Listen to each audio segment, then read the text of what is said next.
Olá, sejam bem-vindos a 21 Training Coaching. Lhes fala Joe Lassuchenski. Esse é o nosso tradicional informe diário para índices americanos e europeus, válido para esta terça-feira, 20 de agosto de 2013. Lembrando que estamos nas redes sociais, @21TC Brasil no Twitter, estamos como Investidor Exitoso no Facebook. Vamos então aqui com o nosso calendário econômico. Uma terça-feira bastante tranquila, sem nada, nenhuma notícia de alto impacto. Temos aqui algumas notícias de médio impacto, como expectativa de inflação trimestral para a Nova Zelândia, meia-noite, horário de Brasília, às 9h30, vendas do atacado para o Canadá e GDP anual para o México. Realmente nenhuma notícia de alto impacto, bem tranquila esta terça-feira, possibilidade de mercado bastante lento. Vamos começar então aqui com o Standard & Poor's.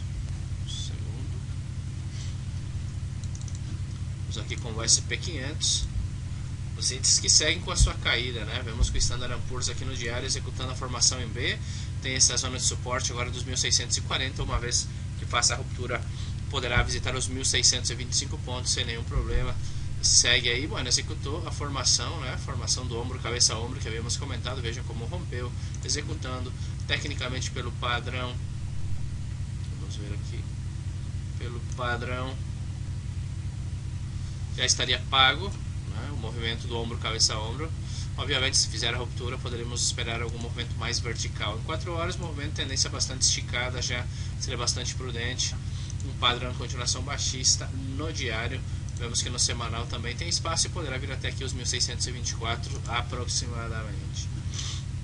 Totalmente baixista. Aqui uma possível formação em B, uma formação em B em 1 hora poderia ser algo neste sentido. Obviamente, o movimento está bastante esticado. Seria uma operação de alto risco operar essa formação depois desse movimento estar bastante esticado em 1 hora. Particularmente eu esperaria um pivô de baixa no 4 horas. Já o Nasdaq, sim, esse nos chama a atenção. Vemos que no diário não está tão esticado, deixando aí uma cauda longa, o martelo invertido, e acreditamos que poderia executar o primeiro pivô de baixa, o primeiro lower high, o primeiro pivô de baixa no diário, sempre e quando faça a ruptura dessa zona de suporte. Poderia visitar aqui os 3.025 pontos. Acreditamos que poderia fazer este movimento já nesta terça-feira. Inclusive uma entrada abaixo aqui dessa mínima seria completamente normal para uma eventual operação vendedora. Vemos que esse suporte se trata da SMA 200 períodos no 4 horas. Uma vez que faça a ruptura, se poderia buscar uma operação num time frame inferior, em 15 minutos. Inclusive poderia ser alguma coisa abaixo aqui dos 3.063 venda neste Nasdaq, objetivo 3.025 aproximadamente, demonstrando muita debilidade. Esse Nasdaq dos americanos é o mais interessante realmente para uma operação vendedora. Seguimos com o Dow Jones. O Dow Jones bastante similar ao Standard & Poor's, vemos que está executando a formação em B, tratando de romper essa LTA. Tem muita possibilidade de fazer a ruptura, fechou perto das mínimas, está rompendo os 15.000 pontos, teria espaço até os 14.872 pontos. Em 4 horas, vemos aqui executando máximos menores, topos e fundos descendentes. Um seguinte pivô de baixo em 4 horas você poderia avaliar, inclusive, para uma operação vendedora. Porém, nos chama muito mais atenção o Nasdaq, porque não está tão esticado no diário. Vejam como está um pouco mais atrasado. Aqui foi o primeiro pivô de baixa do Dow Jones, e o Nasdaq está realmente nesta zona, um pouco mais atrasado. Veremos se fará o movimento nesta semana para seguir com a correlação entre os índices americanos. Seguimos com os europeus. O DAX 30 hoje formando uma vela envolvente, um shakeout, um bearish sandwich. Tem espaço até os 8.306, uma vez que faça a ruptura a 8.263 e posteriormente 211 poderiam ser os seguintes objetivos para este DAX. A mim, particularmente, eu gostaria que fizesse a ruptura dessa zona de suporte abaixo dos 303, poderia ser alguma coisa em 15 minutos, porque está em uma zona bastante lateral. Visita a resistência, devolve, visita suporte, repica, ou seja, está bastante complicado este DAX 30.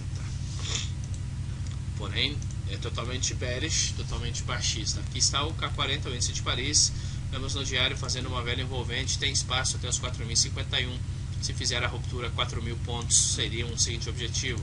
Eu esperaria um pivô de baixo em 4 horas para ser vendedor neste K40, uma vez que já faz a ruptura dessa diretriz no marco de 4 horas. Vamos traçar uma diretriz aqui no diário. Vemos que bastante vertical, poderia fazer a ruptura dessa diretriz sem muitos problemas. abaixo dos 4.051 seria mais interessante, inclusive vendas neste K40. Já o FTSE, este sim muito mais interessante, muito mais adiantado, executando formação em B no diário, é muito provável que venha fazer este movimento até os 6.370 aproximadamente no diário. Uma vez que faça a ruptura dessa zona de suporte, poderia visitar a SMA 200 períodos aqui no 6.287, bastante interessante, bem bonito o padrão do FTSE. Poderíamos ser vendedores aqui, seria um pouco mais de 1 a 1, 1.5 a 1 aproximadamente. No diário poderíamos fazer uma antecipação em 4 horas, inclusive em 1 hora, o seguinte pivô de baixa em 1 hora, inclusive em 4, seremos vendedores desse FTSE. Muito bem, seguimos com o índice australiano. Esse índice australiano falhando pivôzinho de baixa no diário, pivôzinho de alta, um fundo ascendente, é bem provável que não forme um topo ascendente. Formando aí um topo descendente, é bem provável que agora venha formar um pivô de baixa, já cumpre com a condição das duas velas à esquerda. Uma vez que faça a ruptura dos 5.051, 4.990, poderia ser o seguinte suporte para esse índice australiano. Esperar a ruptura aqui em 4 horas seria mais aconselhável para uma venda até a média móvel de 200 períodos para esse índice australiano. Seguimos, vamos com o Eurostock 50. O Eurostock 50 bastante similar ao K40, uma vela envolvente, tem espaço até os 2.804, uma vez que faça a ruptura os 2.773 seria a próxima, o próximo suporte. Também esperaria um pivô de baixa, poderia ser aqui um ombro, cabeça, ombro, no 4 horas, poderíamos esperar um pivô de baixa no 4 horas para buscar uma venda neste Eurostock 50. E finalizando, vamos com o índice de Tóquio, o índice Nikkei. E vemos que no diário, topo descendente, possível pivô de baixa, poderia apresentar este movimento e voltar a testar os 13.384, se fazer a ruptura SMA de 12.865, próxima parada para esse índice. De fato, o índice mais interessante dos americanos é o Nasdaq, dos europeus é o FTSE. Vamos seguir esses dois índices para o que falta da semana, buscando operações vendedoras. Muito bem, sou o Douglas Suchensky, esse é o nosso informe. Um abraço e fiquem com Deus. Tchau, tchau.